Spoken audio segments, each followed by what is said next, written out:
Students, सभी को हमारे चैनल में स्वागत है। और आज हम लोग देखने वाले हैं क्लास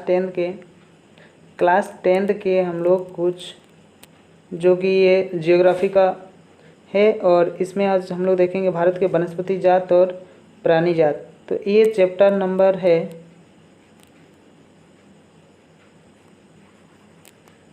आपका चैप्टर नंबर 2 है। और ये पार्ट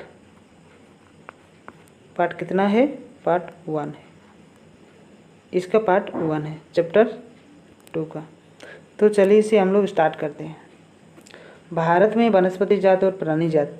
यदि आप आसपास की नज़र दौड़ाते हैं तो आपको देख पाएंगे कि कुछ ऐसे प्राणी और पौधे हैं जो आपके नज़र में ही पाए।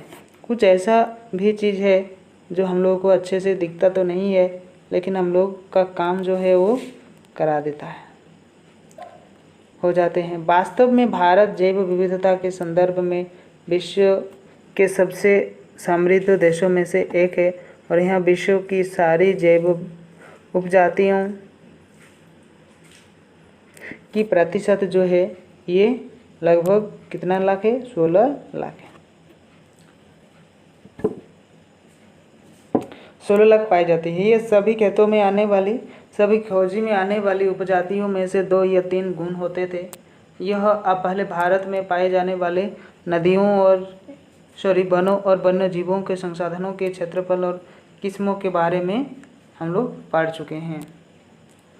आपने सोचा कि इन संसाधनों का आपके दैनिक जीवन में क्या महत्व है? ये विविध वनस्पति जात और प्राणी जात के बारे में हम लोगों को जानकारी प्राप्त कराएंगे। हमारे हर रोज़ के जीवन में इतने गूंथे हुए हैं कि हम इसकी कद्र नहीं करते, परंतु पर्यावरण के प्रति हमारी असंवेदना के कारण पीछे कुछ समय से इन संसाधनों पर भारी दबाव हम लोग का क्या है जो है बढ़ गया। तो एक चुनौतीपूर्ण स्थिति हमारे सामने आया था।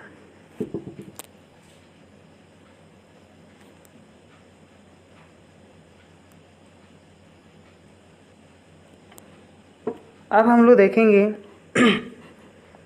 विभिन्न प्रकार के पौधे एवं प्राणी जात के बारे में पता लगाएंगे। अंतर्राष्ट्रीय प्राकृतिक संरक्षण और प्राकृतिक संसाधन संरक्षण संघ जिसको कहते हैं, तो इसके अनुसार इसे निम्नलिखित श्रेणियों में विभाजित किया जा सकता है।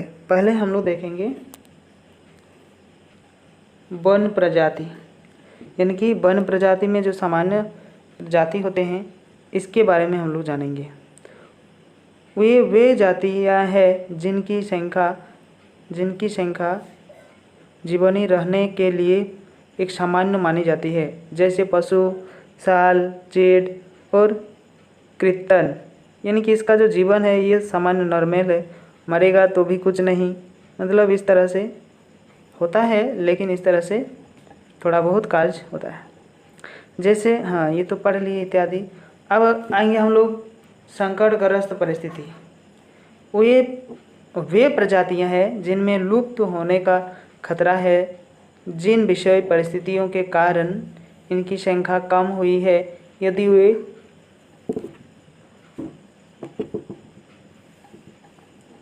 यदि वे जारी रखती है तो इन्हें जातियों जीवित रहना अनिवार्य यानी कि कठिन हो जाता है।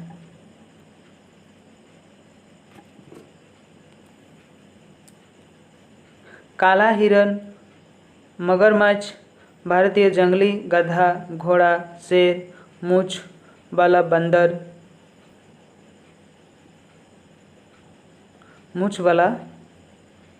बंदर जो है, ये संघाई, मणिपुर हिरन इत्यादि इस प्रकार की प्रजातियों का उदाहरण हम लोग देखें। ठीक है। अब हम लोग देखेंगे इसका जो नेक्स्ट है ये।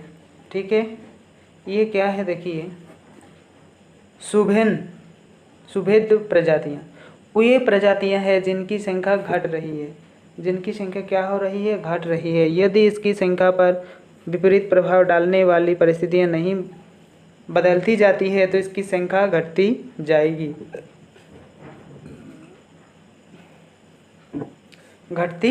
जाएगी, तो वह संकटग्रस्त जातियों की श्रेणी में शामिल हो जाएंगे। और नीली भेड़, एशियाई हाथी, गंगा नदी की डॉल्फिन आदि इस प्रकार के उदाहरण हम लोग कह सकते हैं। अब देखिए, अब हम लोग देखेंगे दुर्लभ प्रजातियां जो कि लुप्त होने की कगार में है। ये होता है दुर्लभ। इन प्रजातियों की संख्या बहुत कम या सुभेद है और यदि इनको प्रभावित करने की वाले विषय परिस्थितियों में नहीं उपस्थिति यानी कि परिस्थिति जो होती है ये परिवर्तन होता है और यह संकटग्रस्त जातियों की श्रेणी में आ सकती है। अब आएंगे हम लोग स्थानिक जातियाँ। प्राकृतिक या भौगोलिक सीमाओं से अलग विशेष क्षेत्र में पाई जाने वाली जातियाँ अंडमानी डील तथा निकोबार कबूतर, अंडमान जंगली सुअर और अरुणाचल के मिथुन ने इन जातियों का उदाहरण दिया है। अब आएंगे हम लोग जो लुप्त होने की कगार में है इस प्रजाति के बारे में। ये प्रजातियां हैं जो इसके रहने के आवास में खोज करने की अनुपस्थिति पाई गई है। ये प्रजातियां स्थानीय क्षेत्र में प्रजातियों में जो स्थानीय होती है, जैसे कि हम लोग देखेंगे क्षेत्र जो उत्तर प्रदेश है, देश है, भारतीय द्वीप या पूरी पृथ्वी से ही लुप्त हो गई है। ऐसे प्रजातियाँ एशियाई चीता और गुलाबी सिर वाली बतख शामिल है। ये बहुत